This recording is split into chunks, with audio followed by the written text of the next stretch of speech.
Hey guys, my name is Damon Penner and I'm a volunteer here at the Harvey County Historical Museum. I'm currently a senior at Wichita State University majoring in history. What got me started volunteering here was simple. I want to become a history professor, and so it was recommended to me by a couple of the profs that I had grown close to that I needed to go volunteer at museums in order to get experience in the historic world. Because as one put it, you can only talk about dead people so much without actually experiencing their lives. And by working at a museum, you get to know the discipline and you get to know a lot more about history because you actually get to see it. So with that, I want to introduce to you one of my favorite devices in the world, and it's a pair of these gloves, the Curatorial Gloves. If you've seen Back to the Future, you know to go back in time, you have to go back 88 miles per hour and you have to use your flux capacitor and your DeLorean to go back in time. However, since I don't want to replace my car, these are my DeLorean complete with the flux capacitor. Because with these, I can touch history without actually having to go through a prof or go through a teacher or a textbook. I can literally touch it with my own hands. And this also protects me from getting different stuff from the objects themselves or damaging the artifacts as a whole. So with these gloves, I am able to do many things at the museum. And with that, I'm going to show you a sneak peek of some of the projects I'm currently working on. So the first one I'm going to show you is this corset cover. This is part of a collection I'm currently putting into the computer records. This collection was donated a couple of years ago, and it has a bunch of women's and children's clothing from 1900 to the latest one I found was like in the 1950s. And so I'm not really a fashion guy, but I'm able to learn about women's fashion and the evolution of women's fashion from the corsets of the early 1900s to today's crop tops and short shorts and Daisy Dukes.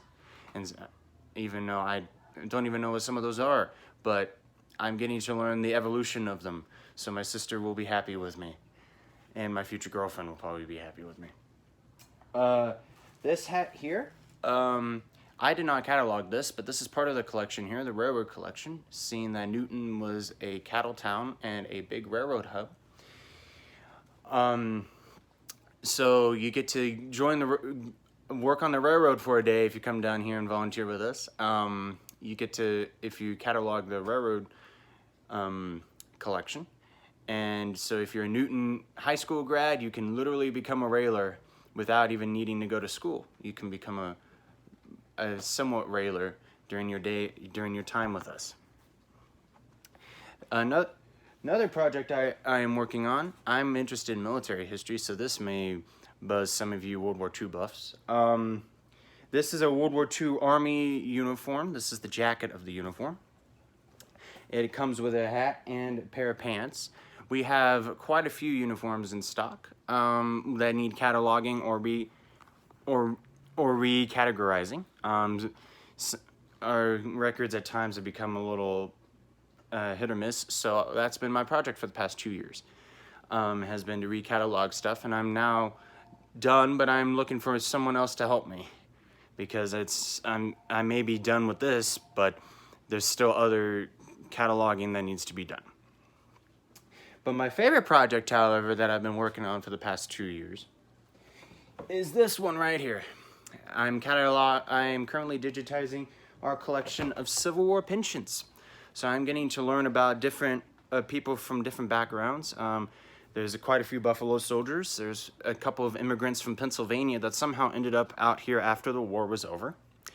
Yeah, it's rather interesting reading about guys' wounds and everything that they received during wartime. And I'm a big Civil War buff, so getting to read about firsthand accounts without having to go to like the Smithsonian or the National Archives is actually really refreshing.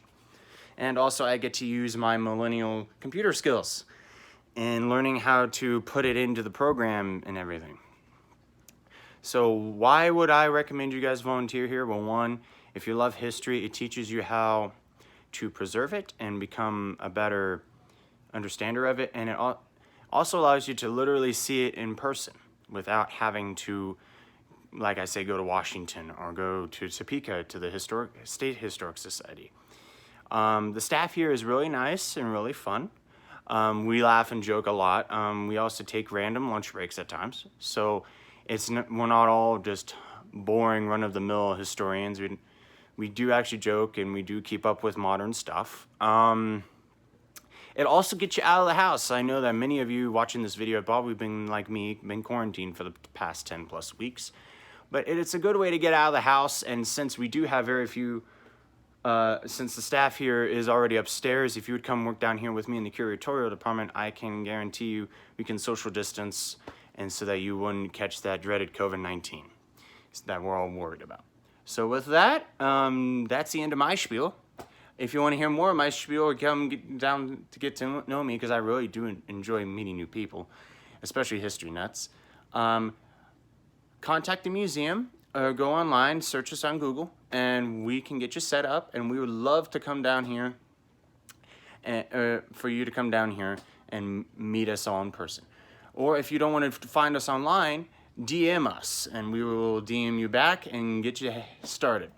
So good luck, and hopefully I can see you here in the next couple days. Bye.